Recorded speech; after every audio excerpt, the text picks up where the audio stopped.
देखो, जो लोग इन दो वस्तुओं को साध्य मानते हैं, अधिकतर लोग राजनीति क्यों करते हैं? सत्ता पाने के लिए राजनीति करते हैं, वैभव पाने के लिए राजनीति करते हैं। वे तो इसके लिए मनमाने आचरण भी करते हैं। लेकिन कुछ लोग की राजनीति का उद्देश्य क्या होता है? लोक कल्याण। लेकिन लोक कल्याण के लिए भी वे आवश्यक साधन मानते हैं। वे भी इससे एक ऐसे चक्र में उलझ जाते हैं जिसके बहाने वे सब बुराइयां उनके अंदर भर जाती हैं। जो इन चीजों को यानी सत्ता को, वैभव को साध्य स्वीकार करने वाले होते हैं, आज कहते हैं उनके जीवन में ये बात पाई जाती है कि वो जल्दी किसी के ऊपर विश्वास नहीं करते।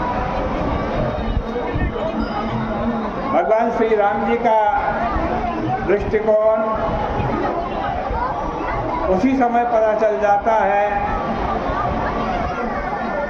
जब अयोध्या के राज सिंहासन पर उनको बिठाया जाने वाला था।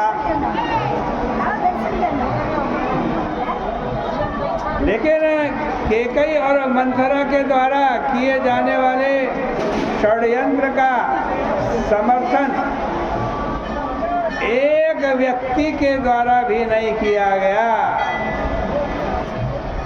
यदि रामचंद्र जी कैकेयी के आदेश को अस्वीकार कर देते तो यह सर्वथा युक्ति युक्त संगत प्रतीत होता, पर उनकी मान्यता यह थी कि राज्य एक ऐसे उपयुक्त व्यक्ति को दिया जा रहा है जो इस कार्य के लिए उनकी अपेक्षा अधिक उपयुक्त है। मुनिगण मिलन विशेष बना, भाई भरत असराव, मौका दरद तुम्हार प्रभु, सब मम पुण्य प्रभाव। राम जी को वन भेजा जा रहा है ना, तो राम जी क्या कह रहे हैं?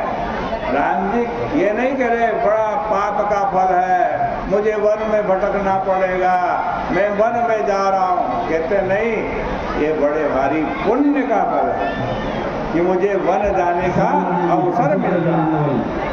वहाँ पर मुनियों के, संतों के, ऋषियों के दर्शन होंगे, मेरा जीवन कृतार्थ हो जाएगा। स्वभावतः स्वार्थ का जहाँ इतना अभाव होता है वहाँ दुर्गुणों के प्रवेश का मार्ग ही अवरुद्ध हो जाता है। जिसके पास कोई वस्तु होती है उसे उसकी सुरक्षा के लिए चौकन्ना रहना पड़ता, सावधान रहना पड़ता। किंतु जिसके पास अपना कहने के लिए कुछ भी नहीं है, वह सुरक्षा के लिए व्यग्र क्यों होने लगेगा? उसको तो सुरक्षा की चीज की करनी नहीं है, अपने लिए कुछ भी नहीं चाहिए। प्रभु तो सत्ता को एक बंधन के रूप में स्वीकार कर रहे थे और उससे मुक्त होकर उन्हें वैसी ही प्रधानता हुई, वैसे ही प्रसन्नता हुई जैसे किसी नवीन हाथी को बंधन से मुक्त करने पर होती है। नवगयन रघुवीर मना राजधरान समान, छोट जान गमन सुनी आनंद विकास। इसलिए राजनीति अन्य राजनीतिज्ञों से भिन्न होना स्वाभाविक ही है। इसके प्रतिकूल रावण जो है वो सत्ता और वैभव के लिए उसको किसी बहाने की आवश्यकता नहीं है। उसकी यह मान्यता है कि जो शक्तिशाली है उसे इन वस्तुओं के स्वामित्व का पूर्ण अधिकार है। राजधानी, वैभव, वाहन आदि सभी को उसने रावण ने छीन कर ही पाया था। वीर भोग्या वसुंधरा का सिद्धांत उसे मान्य है।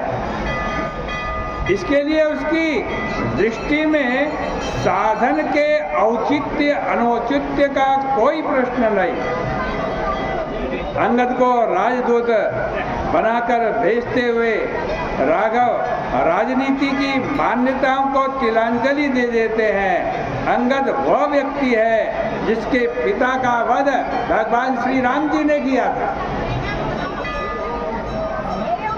इसके पीछे भी एक और बड़ी बात है। राम जी ने बाली को मारा तो सही, लेकिन छिप करके मारा।